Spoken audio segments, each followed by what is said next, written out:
Hello, I'm James, Hi, I'm Jimmy, and welcome to A Job Done Well. the podcast that helps you improve your performance and enjoyment at work. Good afternoon, how are you doing? I'm all right, James. How are you? I'm doing very well, thank you very much. I got a film pick for you. I went out A last film night. pick? A film pick. I went out last night and I saw... What art house movie are Well, you now going to tell us about? It was Hundreds of Beavers. Have you heard of Hundreds of Beavers? Avoiding all the obvious jokes? No. It's fantastic. It's like a cult film. It was released a couple of years ago, but it's very funny. But I went to this thing and it was a special showing. I didn't realise. There are people who've seen this film 10, 12 times, but very funny. You need to go and see it. Hundreds of Beavers. That's my recommendation for you. Okay, I'm not entirely convinced that is something that I'm going to see. In fact, I'm not entirely convinced it's a real thing and you just haven't made it up for your own amusement. But, well, are you going to ask me what I've been up to, James? So you didn't even wait for me to question you. You didn't even wait for that. All right. You've been up to, James, and you just went straight into your Do tell me, what have you been up to, Jimmy? Better be a good recommendation. I actually have got a good recommendation for you. Not for you, but for the rest of the world. No, go on. A great box set, Yellowstone. It's about Montana and cowboys and a ranch in America, and it's absolutely incredible. Kevin Costner is the lead character. But anyhow, every time I watch it, I want to be a cowboy when I grow up. And then I examine it. Some would say you've done that. You've achieved it, mate. Yeah. But this is proper old school Western cowboys, 10-gallon hats, everything. But there's no aspect of that life I can do. There's nothing. I have no talent, but you kind of want to do it. So I might do a Yellowstone experience one day. There wasn't much call for horses in North London then when you were growing up. Not a lot. And one other thing I was going to mention, James, just as a complete aside, we are active on lots of channels now. And so if you're listening to this podcast and you go off Apple or Spotify or whatever, we also have a YouTube channel and we are on TikTok. So check us out on those channels as well. We got our first TikTok review. What do they call us? They called us Stone Cold Losers. It wasn't a review, James. Are you so old school? Somebody put a comment on something that we did. I'm sorry. It was a comment, Stone Cold Losers. These guys are stone cold losers. Anyway. It shows that on TikTok, they're quite incisive, in fairness. Right. Anyway, today we have a guest. We have Rachael Edmondson-Clarke back with us. Hello, Rachael. How are you doing? I'm doing really well. And I have to say, I've been a cowgirl and I would totally recommend. Have you? Yes. Yes, I went to live on a ranch with a family in Idaho. This was really back a few years now, but they had this amazing ranch that was out in the middle of absolutely nowhere, no electricity, and it was just it was gas. It was an outdoor shower, and we did a lot of pushing of cows and wild horses, actually, and camping out around Yellowstone National Park, and it's just absolutely gorgeous. Today, we are talking about values, and the reason for exploring this with Rachael is she brings some fantastic expertise.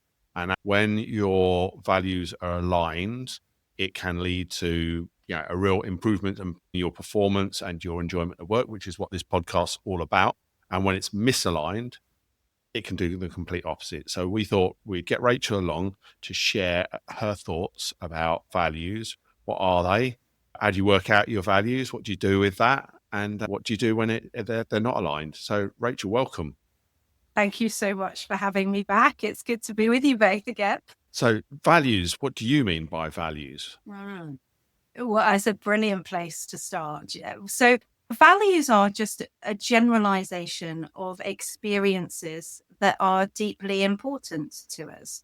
And so their nature is that they can actually be quite vague. And I don't know, let me ask you both, have you ever done any kind of value elicitation before? Not personal values. I guess I've done some stuff around organisational values, but not necessarily my own personal values. Well, actually, I did something. I was working for a bank for a while, and we did a big session on personal values. And then they actually took the time to say, well, if that's what's important to you, how does that line up with the organisation? Which was quite an interesting thing. Very interesting. Very interesting. And out of interest, Did your values align with the organization's? Yeah, mine weren't too bad. What was interesting was after we did the session, a large number of people left the organization. So they obviously came to the conclusion it wasn't the right place. And the organization did that on push. I think that's a very... Because if you're not lined up with the company's values and mission and goals and all the rest of it, you're better off being somewhere else, and they can get somebody who is aligned because they know that will improve their performance. Yeah, better for you and better for the organization. So I totally agree. Absolutely. I was working with an organization just a few weeks ago, and I was working with their senior leadership team, and we had a very open and honest conversation because I wanted to bring values into it. There is a risk that you might find that you elicit people's personal values and they don't align with the organization.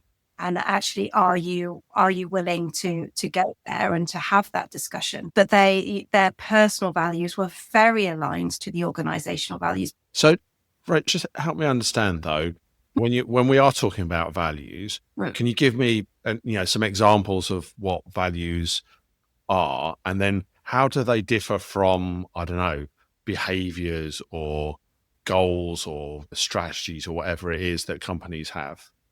Yeah, it's a really good question. And I suppose if values are like our guiding principles, they're generalizations about experiences that are important to us. Behaviors are the observable actions. So they will reflect very often the values and also the qualities in practice. So there's lots of examples of values. So very high level values might be things like peace and love and joy and kindness, compassion, freedom, responsibility. There's lots and lots of them. Whereas the behaviors might be more like things like, speaking up in meetings or apologizing after you've made a mistake or offering to help, which could be linked to the kindness value. So I trust that maybe helps make things a little bit clearer. But one of the things we can absolutely share with listeners is I've got some definitions and examples that we can make available to everybody afterwards as well. So we got a handout that we can share with that. Have we? Well, we'll put that, just so we know, we'll put that on the show notes. So if anybody wants it, that's where it is. And have we got any examples of, we're talking about individual values as well as company values. So have you got any examples of companies that have a very clear set of values? Got some. Well, so I think there are some. There are companies which state values and follow through on them. And there are others which state values and it's just so much flipping hot air. So just to go with the hot air ones, those are the ones that always appeal to me. So Enron, you remember the Enron scandal? Yeah, one of their stated values was integrity, which just for the listeners who don't know who Enron were, they were a large American energy company who basically cooked the books. Yeah, exactly that. Yeah, and it was a $1 billion scandal. They went bust spectacularly. And then the other one that I really like is Facebook. Yeah. So one of Facebook's stated values is to be open. Presumably they mean be open with our data, which they're sharing with a load of people they shouldn't be sharing. But so it's just, I think they're really important if you follow up on them. Now, it so happens that Rachel and I used to work for the same organization. We used to work for Mars, and they had 5 values that they used to talk about. Right. They were quality, responsibility, mutuality, freedom, and the other one, bear with me, efficiency. That was it. James. Efficiency. So the 5 out of the 5, the one that you, Mr. Efficiency, forgets is efficiency. I'm embarrassed for you, James, again. But the thing about that organization was they really lived them. Yes, they talk about mutuality, and that was about always finding the win-win. And it was just endemic within the organization. No. It is about how they are lived, and it's about how teams and individuals interpret those values because they are generalizations. So what's the criteria that means that we're meeting that value? That might be different. The criteria might be different for different people. And what are the qualities that we want to portray or that we want our team or our leaders to portray to, so such that the behaviors that you then see throughout the culture are connected back to those values. So Rach, tell me, why is it important to understand your values and what impact does that have? When we've got clarity of our values, it kind of takes the guesswork out of life. So they're our guiding principles. They're the things that are helping us to shape our priorities and our decisions. And very often, I think, if we're not clear on these, and if we haven't done the exercise to properly reflect and think about what's most important to us, we end up drifting, or at worst, living by what other people think is most important for us. So think of values almost like your North Star. And when you live in alignment with those, things feel good. I think there's also a point for me on that is it's ensuring you really do get to your values and rather than what your company's values are or what you think your values should be, it's really getting into this is truly the things that drive me, because otherwise you end up figuring out your North Star, which actually isn't your North Star. Yeah, absolutely. But inside you're still going to have the values that you haven't articulated. You've just articulated in the wrong way. So there is a risk there. Yeah, and I guess as well, this just helping you if you feel uncomfortable with things, and being able to explain why you feel uncomfortable is a very, very useful thing. So an example of that will be, and this will come as a bit of a surprise to somebody, said I worked for a bank for a while, and that bank was deeply, deeply analytical, cared about numbers above all else. And I never really felt that it was the place for me, which is surprising because I have analyst in my job title all the way through. Yeah, it should be home ground for you. Home. Yeah, absolutely. But for me, what they were missing, because it's important to me, was they didn't look at it, I felt it wasn't very systematic, and I didn't pay attention to people. It's much more about numbers than people. Now, whether I'm right or wrong, or whether the bank was right or wrong, is a bit of an irrelevance. The point is, it never quite gelled for me, and being able to express why it never gelled to me would have helped me sort my life out soon. What is it that's not quite right? It does often come back to value. The show you're listening to right now brings you insights to help you improve performance and enjoyment of work. It takes a long time to produce, but we think it's well worth it. It's all in the name of helping you getting the job done well. All we ask in return is that you share the link to this show with someone that you think would benefit from it. And if you haven't already, click on follow the show wherever you're listening to this podcast right now. Anyway, let's get back to the show.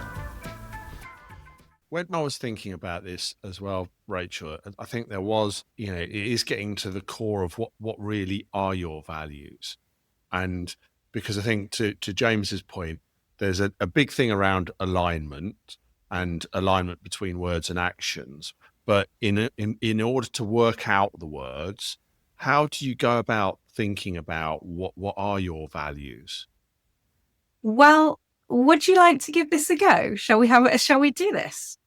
Yeah, we can give it a try. Wait, so James, I know you said you've done this, but you've done it quite a while ago. It sounded. You said, yeah, I did it a while back. Yeah. Wow. So I think the other thing that I would say to people is, even if they have done a values elicitation exercise, how recently is it that they have revisited that? Because of course, as life changes, our values do change, and I would recommend checking in on this every, at least 3 to 6 months. James, it sounds like it's been more than 3 months ago that you last. I'm 20 years. I think we'll give it that. Yeah. He can't. Yeah, and he can't remember what he had for breakfast, so he's not going to remember what he said 20 years ago. So let's give this a go, and then anyone listening can also answer these questions for themselves as I answer questions. Then let's do this. Okay. So the first question that I have is, do you mind if I ask you a question? Before you answer me, though, your answer to this question must be only if it's a very personal question, Rachel. So, Jimmy and James, do you mind if I ask you a question? Only if it's a very personal question. Oh, we're going to have some fun doing this. Brilliant. You think? James looks like he's gone to the dentist. He's having teeth pulled. I think one of your values is a little bit more bubbly than mine, Rachel, but go on. Oh, brilliant. Okay, I love it. So, Can you think of something in the context of work or business that you would like to improve upon? So this might be capability related. It could be communication related. It could be something to do with time or personal development or finance. I just want to know, can you think of something that in the context of work, business, career, whatever you would describe it as, you would like to improve upon? Yeah. Jimmy, do you want to kick us off? So what's the thing that you would like to improve upon? I would like to improve on sharing the experience and knowledge that we have with more people. Yeah, sharing the experience and knowledge with more people. Okay. And what will that do for you? That would make me feel positive about the impact that I was having on other people's lives. Okay. And so just because I'm curious, what is it that's important about that? So what does having or feeling positive about that impact, what does that allow you to experience? I get a sense of achievement and fulfillment in seeing others do something really well. I'm going to pause there with Jimmy for a second. I'm going to come over. I was going to go for make more money. I should have gone for make more money. Well, in which case, that's fine. And I would have asked you, what will having the money do for you? Yeah, I think making money for me does two things. One, it gives you a sense of freedom, of choice, and it also is a proxy measure for success. Okay, great. Okay. And when you say freedom to have what, to do what? To do the things that you want to do. If I had limitless money, I could go and experience being a cowboy in Yellowstone for a bit. At the moment, I can't do that. Highly recommend it. I'm sure they'd take helpers on. In order to help, you'd have to have some ability to help. I don't think I could add do you any not value. ride? Oh, you definitely need to. I can't ride. Oh, I can't ride. I can't ride. I can't rope. I don't like animals. Like I wouldn't go near cows and horses and all that sort of stuff. Oh, I could probably shovel shit. That's about all I could do. Sorry, Rachel. We digress slightly. Okay, so bringing us back. So this is freedom to do the things that you want to. Yeah. Stuff like going and being a cowboy in Yellowstone. What's important to you about that? What does being a cowboy in Yellowstone, having the freedom to go and do things like that, what does that allow you to experience? I think it allows you to experience different things in life, and you can experience variety. You can try new things. It's the feeling, if you like, of empowerment to choose your course and your way of living. Beautiful. Okay. So for those of you who have been listening in intently, we've had a number of values that we've elicited from Jimmy through that. So impact, achievement, fulfillment, freedom, variety, empowerment, success were just a few of them. So Jimmy, thank you so much. You've given us lots to work with. Wow, you took my make more money and made it sound very much more virtuous. Well, when it comes to things like money or freedom, it is about us drilling down and understanding a little bit more. What is that about? So so freedom is a very big, broad value. So being able to ask that question. So if that's come up for any of the listeners, being able to ask that question, freedom to have, freedom to do, freedom to be. What exactly? And what is it about that that's important to you? Okay. So I want to see what you do with James now. James, shall I come to you next? Yeah, okay. Well, mine's interesting because it starts in the same place, but I don't think it ends in the same place. Which is really a different journey. Yeah. So the thing I wrote down as the thing I would like to do is I would like to market this podcast better so that it is more widely listened to. Okay. And why would I like to do that? So I think that it would be great if organizations ran better, because I think most organizations aren't run terribly well. they could be an awful lot slicker. I think if they ran better, people would also enjoy their jobs a lot more, because I think that's an important part of it. And then, that is all about economic growth and people being happier, and all of those things are things which trip out of that. But for me, it really is about things working the way that they should do. Okay. What will having that outcome of being able to make this impact, what will having that do for you? For me, I think there's satisfaction in seeing a job done well. Wow, look at that. Losing the title, that was slick. Yeah, absolutely. That was slick. Yeah. Love it. Yeah. Satisfaction in that, for me personally, I think selfishly, it would give me the opportunity to go and see more things and talk to more people and understand how people spend their lives, which I find quite fascinating.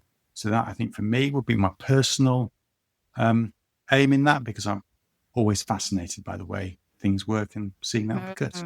So what's important about that? I suppose it's intellectual curiosity, really. I've always found it fascinating when I've gone from one company to another or one organisation to another, and just understand, well, what do they do? How do things work? And that, for me, I just get a buzz out of that. It's just that, it's almost like a little kid who takes a clock apart. It's just understanding, for me, is really, I get great satisfaction out of that. Great. Okay. So we're back to satisfaction. I get it. Okay. Brilliant. Super stuff. So satisfaction, again, is one of these values that's really quite broad. So let's look at how we might chunk that down into some qualities. So what creates satisfaction for you, James? So let's maybe think of the last time when you felt really deeply satisfied about something. What was happening? I think two things would occur to me. One is I published a book, and I felt deeply satisfied about that element of creation. I did that. Satisfaction. Managed by Morons, for those of you who haven't read it yet. Yeah, very good book, says. And then the other thing, I think, is just learning new things. I always find that deeply satisfying. Beautiful. Thank you so much. And so what we've done there is we've listed at least three values there. So satisfaction, creation or creativity, and learning. Brilliant. There you go. Well done. So you've helped us, Rachel, understand our personal values. What do we do with that now? Yeah. So I've understood a few things that are important to me. Now what do I do? And bear in mind, we're obviously doing this in a very light touch way. Yeah. But what I would do next is I would look to sort these into some sort of hierarchy so that we can understand what's most important. So Jimmy, if we come back to you, yes. The values that we identified in no particular order: impact, achievement, fulfillment, freedom, which you broke down into variety and empowerment, and also success. Does that sort of feel congruent to you? Do you feel as though there's anything particularly that's missing? I think there are other things that are important to me around how relationships work and how people treat each other and stuff like that. I value working with people. I value trust. I value how we care for each other. Perfect. Okay. So just something I'm going to note on trust that you brought up. So, because this can come up quite a lot for people around trust and respect. So sometimes people say, actually, respect is really important to me. And I think one of the things that to enable us to make sure we're setting you up for success is just to remember that you can't control others' trust or respect of you. So you can be trusting, and you can be a trusting person. Yeah. So it's just one to watch out for and just to be aware of, because if this is something that you value, that others are that they trust you, you can't control that. And so that would be not setting you up for success. This is the process. So Jimmy, what I'm doing with you, I want your listeners to do as well. And it's following this process. So you've got your values that you've now elicited, and you've got impact, achievement, fulfillment, freedom, which encompass variety and empowerment for you, and success. Now, I'm going to let you choose one of those. You can only have one. Which one would you choose? Well, my first one, I'll choose impact. Okay. That would be my number one thing. And because I'm being really kind and really nice today, I'll let you have another one. So what would be your second one? My second one would be achievement. Okay. So let me just check. You have more impact and less achievement. Yes. Is that okay? Yeah. So Rachel, does that mean the process we're following is it's not just prioritizing. It's not just saying my priority order is 1 through 5. It's the way you're driving me to think about it. Yes. As in, You've got what's my number one? And I got can more only have impact. one. You have more impact and Yeah. less achievement. Is that okay? Because sometimes people say, no, it's not okay. Right. So Got then you. you switch. You can switch the order. So it is just picking them one at a time and then comparing them to the previous. Correct. And then just checking that you're happy with that order. So then you end up with a kind of relative ranking of them. Absolutely. Yes, that's it. And you work through them in that way. And then when you've got a priority order, once you've got that, what do you then do with your values? So I would then get really, really clear on the criteria. So what's the criteria that allows you, that enables you to experience that value? So what has to be true? How do you know that that value has been met? What will you see? What will you hear? What will you feel? How would somebody else know that that value is being met as well? Yeah. So what is it that has to be true for you to feel that sense of impact or achievement or freedom, for example?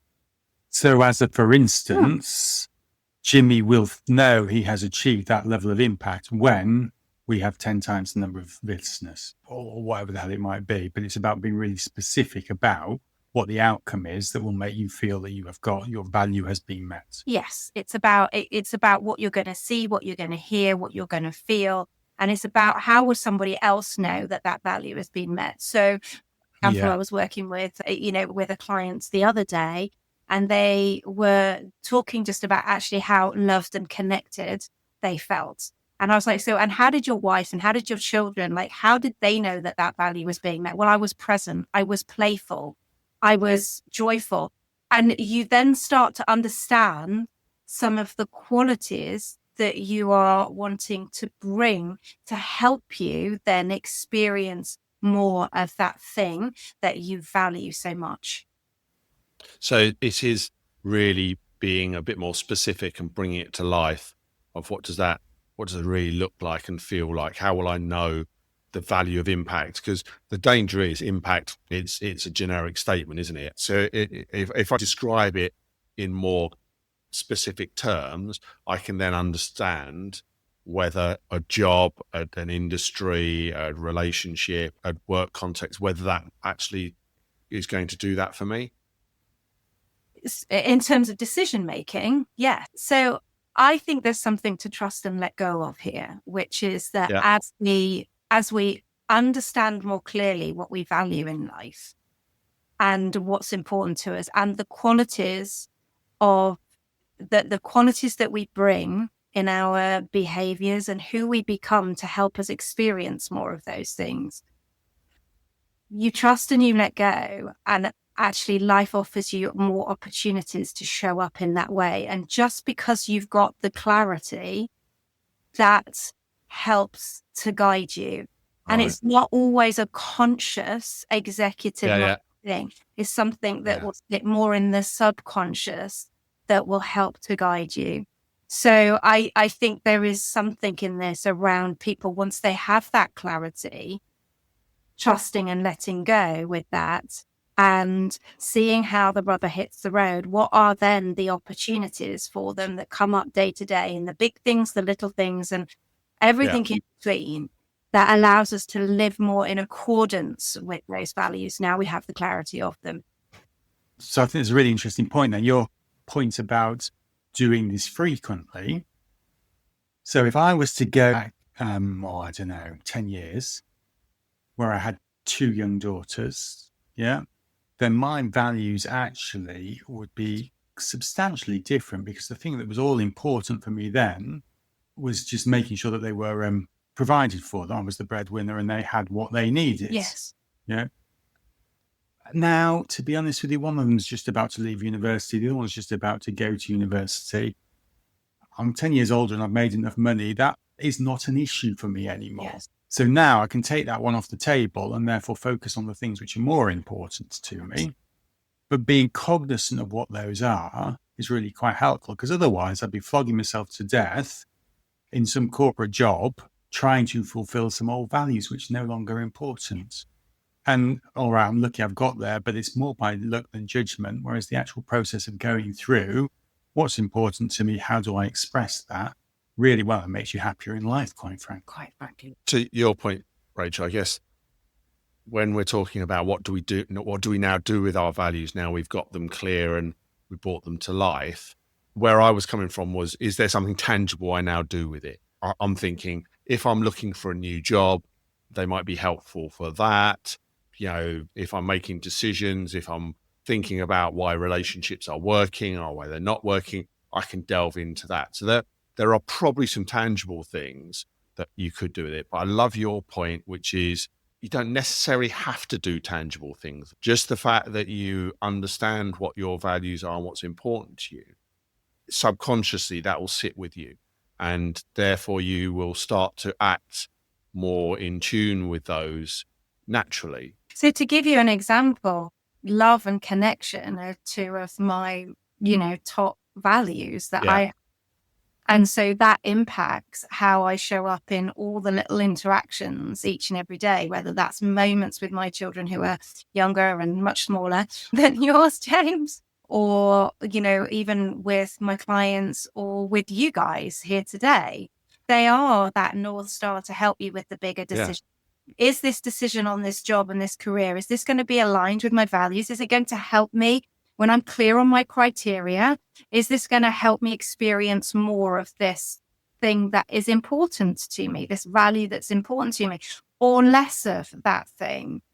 So it can help with those big decisions, but also in trusting and letting go, that it can help with you just experiencing more of that in day-to-day life. So but it's one of those things. It's one of those things which is blindingly obvious when you said to you, but it's not blindingly obvious unless it's been said to you, which is, if you want to succeed in life, chase the things you value. If you want to chase the things you value, you better be flipping clear about what those things are. Because actually, you said to me earlier on, when did you last look at what you were? 20 years ago. Yeah. So, that for me is the key learning out of this conversation, which is be clear what you value and go for it. There's that old, saying, if you want to be happy, stop doing the things that make you unhappy.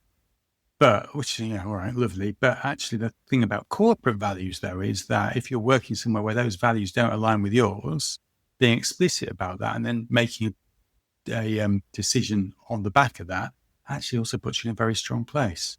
So it's not just your values, it's the values of those around you, is what I'm trying to say. Yeah, and I think Rachel raised a really good point earlier as well, is it's not just the espoused values, it's not just what somebody says, it's not just what is on the posters and on the PowerPoint slides, it's how do actually people behave in line with that. And therefore, does the actual behavior line up with what's important to you? So how would we summarize that then, Rachel? And what would your key words of wisdom be? Know what your values are. Spend some time reflecting on those. Work through the worksheets that we're going to provide and put in the show notes for people. And if you need to, reach out for any support or help. Connect with me on LinkedIn to do that. And knowing what your values are is it's the super highway to experience more of what you love and have greater joy and fulfillment in your life. Very good. Thank you. Thank you very much. Yeah, fantastic, Rachel. That was really, really useful. Super. All right. Thanks, Rachel. Thank you very much. You guys very much. I'll see you soon. Take care. We cover a whole host of topics on this podcast, from purpose to corporate jargon, but always focused on one thing: getting the job done well. Easier said than done. So if you've got unhappy customers or employees, bosses or regulators breathing down your neck, if your backlogs are out of control and your costs are spiraling, and that big IT transformation project that you've been promised just keeps failing to deliver, we can help. If you need to improve your performance, your team's performance, or your organisation's, get in touch at Jimmy at ajobdonewell.com. or James at jobdonewell.com.